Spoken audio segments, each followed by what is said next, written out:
আপনারা অনেক সময়ই দেখেছেন ডায়াবেটিসে ঢুকে দিয়ে যেগুলো আনকন্ট্রোল ডায়াবেটিস হয়, অনেক সময় পায়ে পচন ধরে যায়, পায়ে গ্যাংগ্রিন হয়, আঙুলগুলো পেকে ওঠে, ফুলে ওঠে এবং কিছুতেই ডায়াবেটিস কন্ট্রোল হচ্ছে না। তার থেকে বড় পেকে গেল, আপনি শুনেছেন বোধহয়, ডায়াবেটিস যাতে থাকে ছোটোখাটো চোট থেকে অনেক বড় ব্যাপার হলে প্রথমে দেখা যায় আঙুলে হলো, আঙুল থেকে পা, তারপরে পায়ে পচন ধরে পা কেটে পর্যন্ত বাদ দিতে হয়।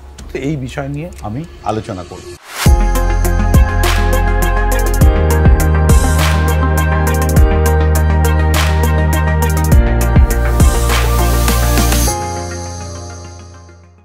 আমি doctor Anuj Poddar, consultant general surgery and laparoscopic surgery, Bibha city hospital. তো সার্জেন কেন ডায়াবেটিস নিয়ে বলছে আপনি বুঝতে পারবেন পুরো আলোচনা করলেই।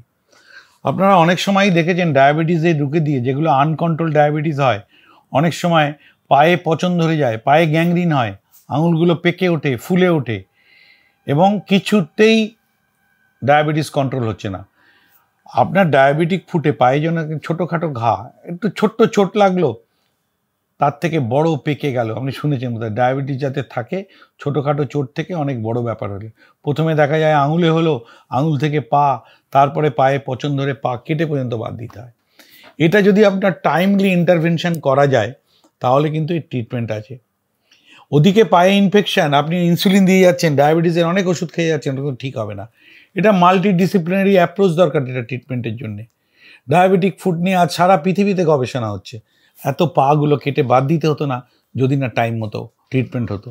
আপনাদের অনেক সময় ভুল ধারণা আছে, দেখছেন পা কেটে গেছে, ঘা শুকোচ্ছে না, সুগারও কমছে না, আপনি কি ভাবলেন সুগারটা একটু কমিয়ে নিয়ে আসি তারপরে নয় সার্জারি করব। একদম ভুল ধারণা। আপনি ওদিকে সুগার কমাতে গেলেন, এদিকে পায়ে ইনফেকশন যদি থাকে, যতই অ্যান্টিবায়োটিক দিন সুগার কমবে না। কারণ ওই ইনফেকশনটাতে ডায়াবেটিসে কি করে, রক্তনালীগুলো সরু করে দেয়, সরু করে দেওয়ার ফলে ওখানে রক্ত বা খাদ্য পৌঁছাচ্ছে না। সুতরাং আপনার ভালো হবে কি করে? আপনার যদি ওরকম পায়ে ঘা শুকোচ্ছে না, দেখছেন গ্যাংগ্রিন হয়ে যাচ্ছে, সঙ্গে ডায়াবেটিসও কমছে না, তাহলে আমি বলবো যেখানে মাল্টি স্পেশালিটি আছে, সার্জেন এবং মেডিসিনের ডাক্তার বা ডায়াবেটিসের ডাক্তার, এরা দুজন মিলে কিন্তু আপনার ওটা কন্ট্রোল করবে, টাইট্রেট করবে।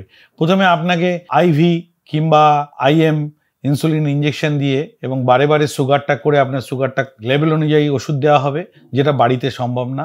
এবং ইমিডিয়েটলি আপনার যে জায়গাটায় পচন ধরেছে বা যেখানটা একদম খারাপ হয়ে গেছে সেই জায়গাটা আন্ডার অ্যানাস্থেশিয়া, ওইটুকু জায়গা আপনার ক্লিন করতে হবে। সবসময় যে আঙুল বা পা বাদ দিতে হবে তাও নয়, আমরা চামড়া কি ওই খারাপ অংশটা একটু বাদ দিয়ে দিলে তারপরে কিন্তু ঠিক মতো টাইট্রেট করলে তাহলে কিন্তু সুগারটাও কমে আসে, আস্তে আস্তে আপনার ওখানে নতুন চামড়া গজিয়ে যায়।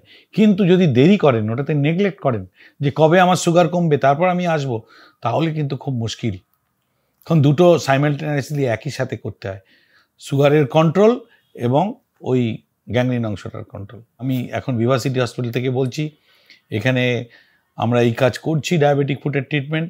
এরপরে আপনার যদি কোনো কোশ্চেন থাকে, নিচে দেওয়া যে লিঙ্ক আছে ওখানে ক্লিক করে আপনার কোশ্চেনটা পাঠান, আমরা উত্তর দেওয়ার চেষ্টা করব। থ্যাংক ইউ, ধন্যবাদ।